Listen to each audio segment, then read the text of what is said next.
Hello, welcome to the fresh new series तथास्तु, जहां हम कर रहे हैं इडियम्स और आज है हमारा डे 4। तो चलिए शुरू करते हैं। तो आज का सबसे पहला इडियम है by the skin of one's teeth. इसका मतलब क्या होता है? बाल बाल बचना, यानी बहुत मुश्किल से सफल होना। मान लीजिए आपने कोई एग्जाम दिया और उस एग्जाम का कट ऑफ गया 174 और आपके मार्क्स है 174.5।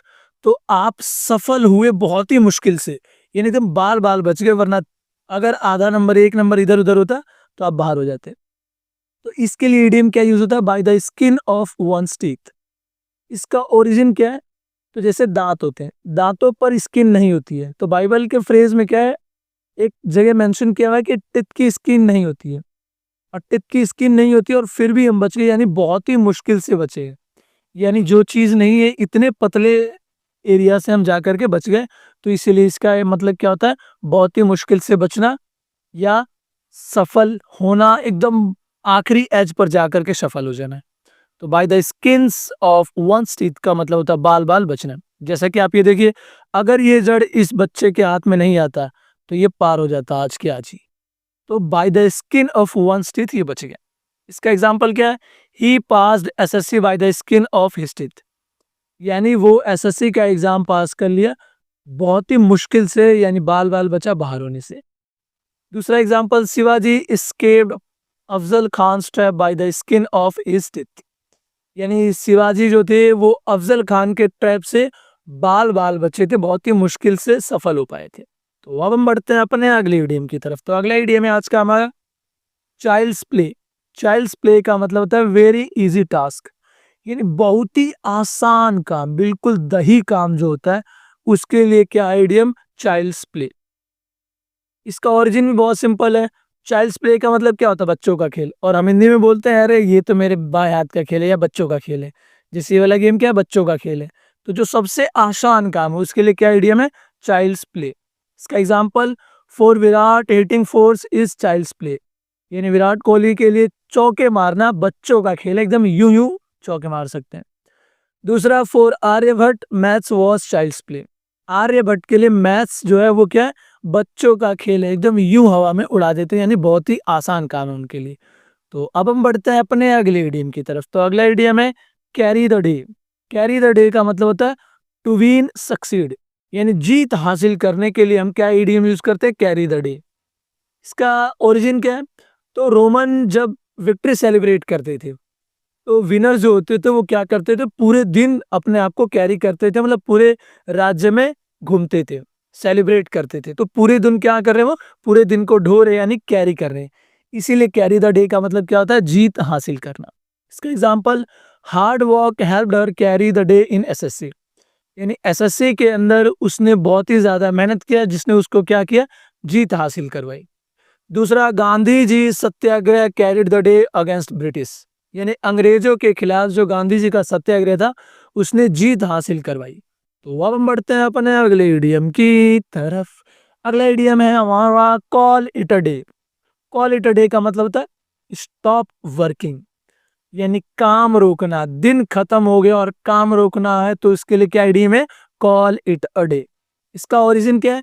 जैसे ही हमारा काम खत्म होता है हम क्या कहते हैं? Day over. यानी दिन को हम क्या कर लेते हैं? बुला लेते हैं कि अब हमारा दिन खत्म हो गया। इसीलिए कॉल इट अ डे का मतलब काम रोकना या दिन खत्म करना। इसका एग्जाम्पल, आफ्टर, लगता है यहाँ ए उड़ गया है, after 10 hours preparation I called it a day. यानी 10 घंटे तैयारी करने के बाद मैंने क्या कर दिया? काम रोक दिया, दिन खत्म कर दिया कि अब अगले दिन किया जाएगा। दूसरा, the parliament called it a day after heated debate. यानी बहुत ही ज्यादा हीटेड डिबेट होने के बाद पार्लियामेंट यानी संसद के कार्य को स्थगित कर दिया गया कि अब अगले दिन चालू किया जाएगा। तो अब हम बढ़ते हैं अपने अगले ईडीएम की तरफ। तो अगला ईडीएम है हमारा by leaps and bounds. By leaps and bounds का मतलब होता है वेरी फास्ट प्रोग्रेस, यानी तेजी से प्रगति करना। यानी बहुत तेजी से क्या है? अपने गोल की तरफ, सफलता की तरफ बढ़ना। इसके लिए क्या यूज होता है? By leaps and bounds. इसका ओरिजिन क्या है? Leaps plus bound. लीप्स का मतलब होता है बड़े बड़े, और बाउंड्स का मतलब जंप। जैसा कि ये बंदर क्या कर रहा है? बहुत ही लंबा जंप ले रहे हैं। तो लीप बाउंड्स का मतलब क्या होता है, बड़े बड़े जंप, जिसके कारण क्या हो रहा है, ग्रोथ जो हो रही है क्या हो रही है, बहुत ही तेजी से हो रही है।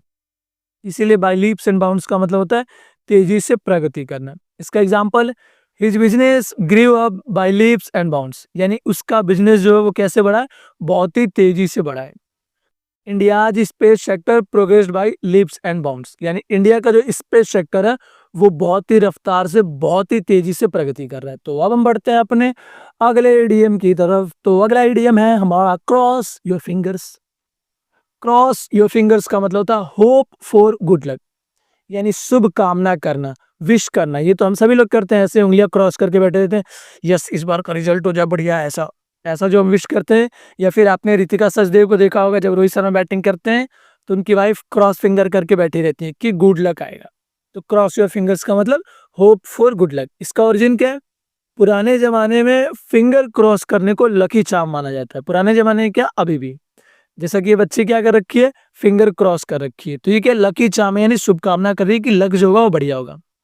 इसलिए क्रॉस योर फिंगर्स का मतलब good luck, hope for good luck होता है। Example, she cross her fingers before SSC result, यानी एसएससी रिजल्ट आने से पहले उसने क्या कर लिया, अपनी उंगलियां क्रॉस कर लिया, यानी शुभकामना करने लगे। Soldiers cross their fingers before war, यानी बिफोर वॉर, वॉर से पहले सोल्जर्स जो होते हैं वो क्या करते हैं, अपने फिंगर्स को क्रॉस करके रखते हैं, शुभकामना करते हैं कि सारी चीजें बढ़िया हो। तो अब हम बढ़ते हैं अपने अगले इडियम की तरफ। तो अगला इडियम है हमारा chip off the old block. Chip off the old block का मतलब होता है रिसेंबलिंग पेरेंट, कहने का मतलब जैसन बाप वैसन बिटवा, एकदम फोटोकॉपी है, डिट्टो है। उसके लिए इडियम यूज किया होता है chip off the old block. इसका ओरिजिन क्या है, तो जो वुड का ब्लॉक होता है, यानी लकड़ी का जो ब्लॉक होता है, उसका ये जो परखच्चा उड़ा रहता है, ऐसे जो लकड़ी उखड़ गया है, तो ये और ये वाला हिस्सा बिल्कुल सेम ही है, जैसा लकड़ी है वैसा इसका चीप है। इसीलिए chip off the old block का मतलब क्या होता है, जैसन बाप वैसन बेटा, जैसन माई वैसन बेटी, ऐसा डायलॉग बोलते हैं हमारे यहाँ। तो बच्चा माता पिता के जैसा होता है, तो उसके लिए क्या इडियम यूज होता है, chip off the old block. इसका example, Rahul is a chip off the old block like his dad, यानी राहुल अपने पिता की तरह क्या है, बिल्कुल जैसा बाप है वैसा ही बेटा है। दूसरा, Akbar was a chip off the old block of Humayun, तो हुमायूं का बेटा कौन था, अकबर। तो अकबर को हुमायूं की तरह ही जैसा बाप वैसा बेटा माना जाता था। तो अब हम बढ़ते हैं अपने अगले ईडीएम की तरफ। तो अगला ईडीएम है क्लोज शेव। क्लोज शेव का मतलब था नैरो स्केप, बाल बाल बचना। इसका हमने शुरू में भी किया था, क्या किया था वो कमेंट करो। तो क्लोज शेव का मतलब क्या होता है, बाल बाल बचना, एकदम बारीकी से जाके बच जाना, वरना हलाल हो जाते। तो इसका ओरिजिन क्या है, तो ये जो शेव वर्ड है, इस शेव का मतलब क्या होता है, सेविंग, जिससे हम दाढ़ी बनाते हैं। तो ये जो रेजर होता है ये बहुत क्लोज होता है, हम अपने एकदम गले पैर से बाल हटा रहे होते हैं, अगर थोड़ा सा भी हुआ इधर उधर तो गला आर पार हो जाएगा, बट होता है ऐसा नहीं होता है। तो क्लोज शेव का ओरिजिन क्या है, जो रेजर होता है वहां से। तो क्लोज शेव का मतलब क्या होता है, बाल बाल बचना। इसका example, I had a close shave in the bike accident, यानी बाइक एक्सीडेंट के अंदर बाल बाल बचा। दूसरा, Bhagat Singh had many close shaves with police, यानी पुलिस से भगत सिंह बहुत बाल बाल बचे थे, बहुत बार बचे थे, एकदम थोड़े थोड़े बच गए थे। तो अब हम बढ़ते हैं अपने अगले IDIOM की तरफ। तो अगला आइडियम है Kock and bull story. Kock and bull story का मतलब था फॉल्स अब्सर्ड स्टोरी, यानी जो एकदम बकवास कहानी हो, एकदम बेकार कहानी हो, उसके लिए इडियम यूज होता है कॉक एंड बुल स्टोरी। इसका ओरिजिन क्या है, तो एक इंग्लिश की स्टोरी है बहुत पुरानी। उसमें दो हॉस्टल उसमें दो होटल रहते हैं। एक होटल का नाम बताया जाता है कि कॉक रहता है, और दूसरे वाले का नाम रहता है बुल। और कहते हैं कि जब जब कोई भी इंसान इसमें जाता है, ये लोग इसमें जाते हैं, ये दोनों कॉम्पीट करते थे उन सारे इंसानों को एकदम शानदार शानदार कहानियां सुनाने के लिए, फेक फेक स्टोरी सुनाने के लिए। तो कॉक एंड बुल स्टोरी का मतलब क्या होता है, बकवास कहानी, फॉल्स एंड अबसर्ड स्टोरी। इसका example, he gave a cock and bull story for being late, यानी वो लेट होने पर एकदम बकवास कहानी सुना रहा था कि पता है सर, हम तो आ ही रहते, रास्ते में मेट्रो खराब हो गया। तो अब हम बढ़ते हैं दूसरे एग्जाम्पल की तरफ। Some myths in history are cock and bull stories. तो इतिहास के अंदर जो मिथ्स है, मिथ्स यानी जो झूठे बात है, वो बहुत सारे क्या एकदम बकवास कहानियों की तरह। तो अब हम बढ़ते हैं अपने अगले ईडियम की तरफ। तो अगला ईडियम है क्राई ओवर स्पिल्ट मिल्क। इसका मतलब क्या होता है? Waste time worrying about past, यानी अपनी बीती बात को लेकर के पछताना, बहुत ज्यादा दुखी होना, रोते रहना, पुरानी जो बीती हुई बात है उसी को लेकर के। इसके लिए इडियम क्या है? Cry over spilt milk. इसका ओरिजिन क्या है? जैसे देखिए इस बच्ची से दूध गिरा, अब दूध गिरने के बाद इसकी मम्मी बेलन लेके आ रही होंगी, तो बच्चिया क्या कर रही है? रोने लग रही है। तो क्या रोने से ही दूधवा वापस आ जाएगा? नहीं आएगा। बट पेरेंटवा तो नहीं समझेंगे, इनको अभी दो बेलना देंगे। तो क्राई ओवर स्पिल्ट मिल्क का मतलब क्या होता है? बीती बात पर पछताना, waste time worrying about past. तो इसका example, don't cry over spilt milk, prepare for next exam. अगर आपका एग्जाम नहीं निकला है, यानी आपका पास्ट जो बढ़िया नहीं था, तो कोई बात नहीं, उस पर रोने से बढ़िया क्या, आप तैयारी कीजिए और अगले एग्जाम की और बेहतर तरीके से तैयारी कीजिए, ताकि अगले पेपर में जाके आग लगा दें। दूसरा एग्जांपल है, political leaders cry over spilt milk of lost power. तो जो पॉलिटिकल लीडर्स है, जब उनकी सत्ता चली जाती है तो वो अपने पास्ट को लेकर के पछताते रहते हैं, रोते रहते हैं। तो इसीलिए एक सलाह दे रहे हैं मोदी जी, बढ़िया बढ़िया काम कीजिए, जॉब अब लाइए, वरना फिर आप भी क्या करेंगे? Cry over spilt milk. और ऐसा ही बाकी पार्टियों के पास भी मौका है, तो बढ़िया से काम करो। अब हम बढ़ते हैं अपने अगले ईडीएम की तरफ। तो अगला ईडीएम है cut to the chase. Cut to the chase का मतलब होता है कम टू मेन पॉइंट, एकदम सीधे मुद्दे पर आ जाना। इसके लिए क्या ईडीएम होता है? Cut to the chase. इसका ओरिजिन क्या है? देखिए पुरानी मूवीज में बहुत सारे बोरिंग पार्ट होते थे कि ऐसे कोई काम कर रहा है, ये कर रहा है, वो कर रहा है, लेकिन लोगों को क्या मजा आता था? जब एकदम चेज वाला सीन आता है कि यार थ्रिल आ रहा है, अब मजा आ रहा है। तो कट टू द चेज का मतलब क्या है? बोरिंग पार्ट हटाओ, सीधे मुद्दे पर आओ। तो यहां से इसका ओरिजिन हुआ। तो कट टू द चेज का मतलब सीधे मुद्दे पर आना। इसका example, let's cut to the chase and discuss the answer. सीधे मुद्दे पर आओ और आंसर बताओ, ठीक है, ज्यादा ताम झाम नहीं चाहिए हमको।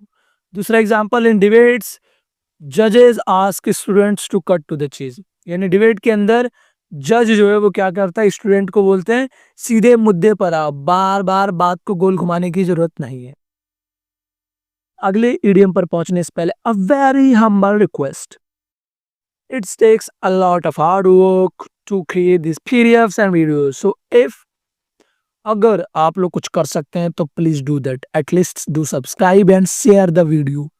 बढ़ते हैं अपने अगले ईडीएम की तरफ।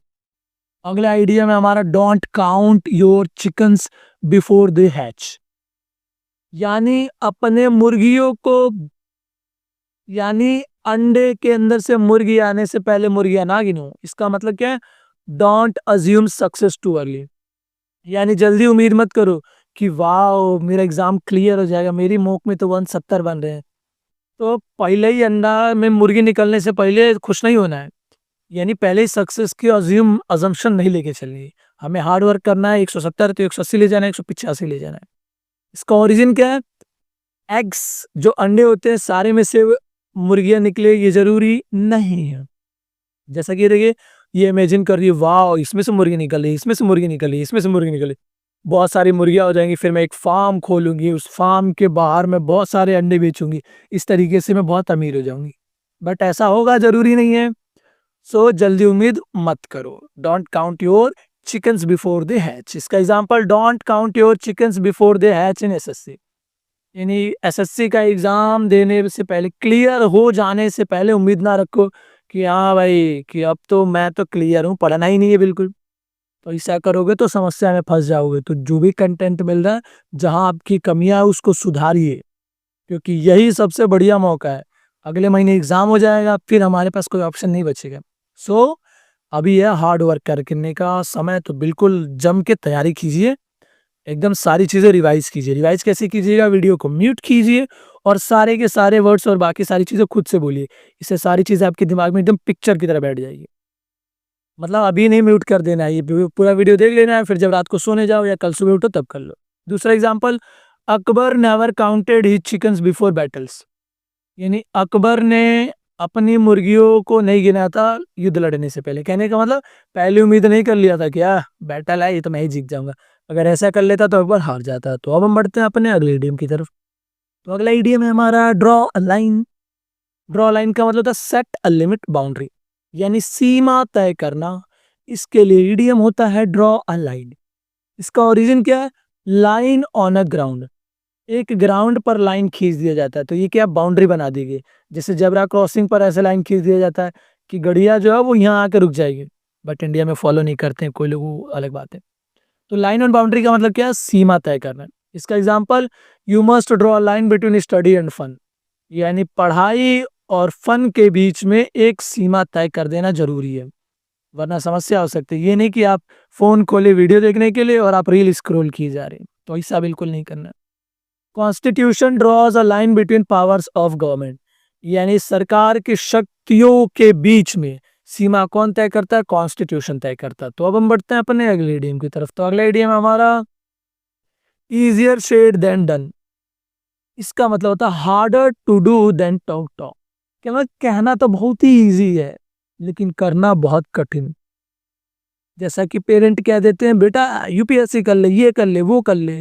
कहना तो आसान ही है, करना तो बहुत ही मुश्किल है। तो easier said than done, origin क्या है? सिंपल सा है। इजियर सेड कहने का मतलब कहना आसान है, देन डन यानी करना टफ है। जैसा कि व्यक्ति क्या कह रहा है, I will become prime minister, लेट गया और सोच रहा है हम तो प्रधानमंत्री बन जाएंगे, ऐसे थोड़ी बनेंगे। इसका एग्जांपल देते हैं, quitting social media is easier said then.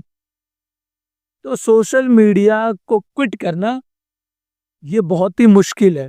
कहना तो आसान है कि हाँ तुम सभी को आज से एक ऑर्डर है कि तुम सभी क्या करोगे, आज से सोशल मीडिया बंद कर दोगे, बट ऐसा होगा जरूरी नहीं है, बहुत मुश्किल काम है। Bringing reforms is easier said than done, यानी रिफॉर्म्स लाऊंगा मैं, ऐसा नेता लोग कहते हैं। ये बहुत ही आसान है कहना, बट इसको करना बहुत ही मुश्किल है। और इंडिया के लोग तो कहने में बहुत आगे, बहुते आगे हैं। फेंकने में तो कुछ लोग इतना आगे हैं, इतना आगे हैं कि हमें दिखते ही नहीं है कितना आगे है। तो समझ रहे हो ना? Very good. अब हम बढ़ते हैं अपने अगले इडियम की तरफ। तो अगला इडियम है every cloud has a silver lining. इसका मतलब होता है something good in every bad situation, यानी हर बुराई में कुछ ना कुछ तो अच्छा होता ही है। तो इसके लिए इडियम क्या होता है? Every cloud has a silver lining. इसका ओरिजिन क्या है? तो ये जो क्लाउड देखिए, इस क्लाउड में कितना घनघोर क्लाउड है, इसके पीछे सूरज छुपा हुआ है, लेकिन इसके चारों तरफ क्या, ये सिल्वर लाइनिंग है। ये इशारा कर रहा है कि इस क्लाउड के पीछे कौन है? सूरज है, तो अभी रोशनी आएगी। तो सन बिहाइंड क्लाउड का मतलब क्या है? कि जो बादल है उसके चारों तरफ सिल्वर एज बन गया होगा, तो यहां से इसका ओरिजिन हुआ। इसका example, his failure proved every cloud has a silver lining, यानी उसका फेलियर जो है वो ये प्रूव कर दिया कि हर बुराई में क्या होता है, कुछ ना कुछ अच्छा होता है। क्योंकि वो फेल हुआ, फिर उसने उसकी तैयारी छोड़ दी, और फिर उसके बाद उसने क्या किया, और बढ़िया तैयारी किया, और वो वहां पर सेलेक्ट हो गया। देखिए दूसरा, freedom struggle showed every cloud as a silver lining, यानी जो स्वतंत्रता का जो स्ट्रगल था उसमें बहुत ज्यादा क्या थी, सिचुएशन बहुत ज्यादा बुरी थी, लेकिन उस स्ट्रगल का ही नतीजा है कि हम सभी क्या है, आज आजाद हैं। तो हर बुराई में क्या होती है, थोड़ी सी अच्छाई होती है, उसे हमें ढूंढना और काम करना और हमें बेहतर होना। तो अब हम बढ़ते हैं अपने ईडीएम की तरफ, अगले ईडीएम की तरफ। तो eat like a horse. Eat like a horse का मतलब ईट्स अलोट, यानी बहुत सारा खाना खाना। इसके लिए क्या ईडीएम है? ईट्स लाइक अ हॉर्स, मतलब तुम्हारा मित्र बहुत सारा खाना खाएगा तो तुम क्या बोलोगे? Hey you it's like a horse, यानी बहुत ज्यादा खा रहे हो। इसका ओरिजिन क्या है? घोड़ा जो होता है बहुत सारा खाना खाता है, बस इसी। तो इसका सीधा सा मतलब, अगर तुम्हारा मित्र घोड़ा है तो बहुत सारा खाना खाएगा, और अगर बहुत सारा खाना खा रहा है इसका मतलब घोड़ा है। इसका example, he eats like a horse during hostel dinner, यानी हॉस्टल डिनर में वो क्या करता है, बहुत सारा खाना खाता है वो। दूसरा, Akbar's royals banquets fed courtiers who are like horses, यानी अकबर के जो रॉयल्स सेना थी वो सब क्या खाते थे, बहुत सारा खाना खाते थे, एकदम घोड़े की तरफ पसर के खाते थे। तो अब हम बढ़ते हैं अपने अगले इडियम की तरफ। आई वॉश का मतलब होता है फॉल्स शो, प्रिटेंस, यानी किसी का दिखावा करना या धोखा देना किसी के लिए, क्या इडियम है? आई वॉश। इसका ओरिजिन क्या है? ओनली क्लीनिंग आई, मतलब खाली अखिया धुल रहे हो तुम, बार बार धुले जा रहे हो, धुले जा रहे हो, धुले जा रहे हो, और समस्या तुम्हारे आंख में कुछ और है। तुमको चश्मा लगाने की ज़रूरत है, तुम्हारे को दिखाई नहीं दे रहा सही और तुम डेली क्या कर रहे हो, जा रहे हो ठंडे पानी से धो के आ जाओ, ऐसे थोड़ी ठीक हो जाएगा। तो वो क्या फ़ॉल्स शो है, प्रिटेंस है, दिखावा है, धोखा है। Example, his apology was just an I wash, यानी उसका जो माफ़ी माँगने का जो तरीका था, उसने जो माफ़ी माँगी थी वो क्या था, वो दिखावा था, एक धोखा था। Some government schemes are eye wash, कुछ गवर्नमेंट की जो स्कीम होती है वो क्या होती है, दिखावा होती है, धोखा होती है। जैसे कि दिल्ली में 2,500 रुपए हर महिलाओं को आने वाले हैं, it is a I wash. तो अब हम बढ़ते हैं अपने आगे ईडीएम की तरफ। अगला EDM, face the music. Face the music का मतलब एक्सेप्ट कॉन्सिक्वेंसेज, यानी किसी चीज के नतीजे झेलना। इसके लिए क्या ईडीएम है, फेस द म्यूजिक। इसका ओरिजिन क्या है, तो मिलिट्री का जो बैंड होता है, जब पहले किसी को सजा दी जाती थी तो ये बैंड बजाते थे, यानी पूरा का पूरा म्यूजिक चला देते थे और फिर इसको सजा देते थे। तो military band played while soldier punished. तो उसको क्या करना पड़ता था, म्यूजिक को फेस करना पड़ता था, यानी नतीजा झेलना पड़ता था जो भी उसने गलती की। इसका example, he failed and had to face the music from parents, यानी वो फेल हो गया और उसको पेरेंट्स से क्या नतीजे झेलने का मौका मिला। कहने का मतलब डांट सुनने का मौका मिला, ये तुमको समझ में नहीं आता। दूसरा, British had to face the music in 1857 revolt, यानी जो ब्रिटिशर्स ने अपना किया था उसका नतीजे का भुगतान उन्होंने 1857 के रिवॉल्ट में किया, जब इंडिया के बहुत सारे सैनिकों ने, लोगों ने अंग्रेजों के नाक में गम दम कर दिया था। तो अब हम बढ़ते हैं अपने अगले ईडीएम की तरफ। तो अगला ईडीएम है fair weather friends. Fair weather friends का मतलब होता है friends only in good times, यानी ऐसे मित्र जो सिर्फ मतलबी दोस्त हैं। ये मतलबी दुनिया में बाइसन प्यार कहाँ, तो हरा जैसन। सो हमेशा एक दोस्त तो रखना चाहिए जो एकदम मस्त हो, मजेदार हो। फेयर वेदर फ्रेंड्स का मतलब मतलबी दोस्त, जो बहुत ज्यादा मतलबी है। ओरिजिन क्या है, फेयर वेदर। फेयर वेदर का मतलब मौसम मस्त है, आज मौसम। तो फेयर वेदर का मतलब क्या, आज मौसम बड़ा शानदार है, मजेदार है। तो अगर दिन अच्छा है तो जो फेक दोस्त होंगे वो दिन अच्छा हुआ उसके साथ में रहेंगे। तो कैसे दोस्त हैं वो, मतलबी दोस्त हैं। Example, he realise his pals were fair weather friends, यानी उसने रियलाइज किया कि उसके जो फ्रेंड्स है, जो पाल्स हैं, वो सब क्या है, सारे के सारे मतलबी दोस्त हैं। दूसरा, some rulers had fair weather allies in history, यानी कुछ शासकों के पास क्या है, कुछ मतलबी दोस्त हैं। जैसे कि अभी इंडिया का अलाई था कुछ दिनों पहले, मोदी जी का अलाई था, टूरम्प साहब जो थे उनके बढ़िया फेयर वेदर अलाइज थे। तो अब हम बढ़ते हैं अपने अगले इडियम की तरफ। अगला इडियम है feather one's on nest. Feather one's nest का मतलब होता है use position for selfish gain, यानी स्वार्थ साधना, यानी खुद ही के फायदे के लिए काम करना। इसके लिए क्या इडियम है, फेदर वंस ऑन नेस्ट। इसका ओरिजिन क्या है, तो जो चिड़िया होती है वो क्या करती है, अपने नेस्ट में बहुत सारे फेदर लगाती है ताकि वो थोड़ा गदगदा रहे, एकदम बढ़िया रहे। तो इसका मतलब क्या, वो स्वार्थ के लिए सारे काम कर रही है। Example, the minister feather his on nest with scams, यानी जो भारत के क्या बाकी देशों के भी होते ही होंगे, हमें पता थोड़ी चल रहे। तो जो बहुत सारे मिनिस्टर्स होते हैं वो क्या होते हैं, स्वार्थ साधना करते हैं, यानी खूब ढेर सारा स्कैम करते हैं, बहुत सारा पैसा लूटते हैं, चाहे उनके फैमिली मेंबर नहीं हो तो भी लूटते हैं। दूसरा example, some kings feathered their nest by high taxes, यानी कुछ किंग्स जो होते हैं वो क्या करते हैं, टैक्स बढ़ा करके अपने स्वार्थ का फायदा उठाते हैं। जैसे हमारे इंडिया में हमारी आंटी हैं, निर्मला आंटी। अब हम बढ़ते हैं अपने अगले ईडीएम की तरफ। ओ वाओ, ईडीएम हो गया खत्म। तो अब क्या है हमारे पास, अब हमें करना है क्या, क्वेश्चन। 3 क्वेश्चन, अगर तीनों के आंसर आते तो कमेंट कीजिए, वरना हम 2 क्वेश्चन करते हैं, तीसरा आपको खुद करना है। पहला क्वेश्चन क्या है, pass the exam by the skin of his teeth. इस इडियम का मतलब क्या है, by the skin of his teeth का मतलब क्या है कि उसने एग्जाम पास किया एकदम बाल बाल बहुत ही बारीकी से, बहुत थोड़े से, मतलब बाल बाल बच गया। तो इसके लिए क्या हो जाएगा, ऑप्शन नंबर सी, ही नैरोली पास। नैरोली का मतलब बाल बाल बच गया, बाल बाल मतलब बहुत ही मुश्किल से पास हो गया।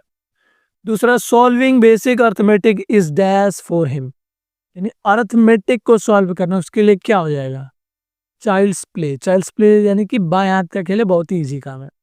कैरी द डे का मतलब क्या होता है, कैरी द डे का मतलब होता है जीत हासिल करना। कॉल इट अ डे का मतलब आज का काम खत्म। फेस द म्यूजिक का मतलब नतीजे भुगतना। तो ऑप्शन नंबर ए हो जाएगा इसका आंसर। क्वेश्चन नंबर 3 का आंसर आप खुद दीजिए कमेंट में। तो बस आज के लिए इतना ही, मिलते हैं अगले वीडियो में। जब तक आप मस्त रहिए, स्वस्थ रहिए, keep learning, keep smiling, bye bye.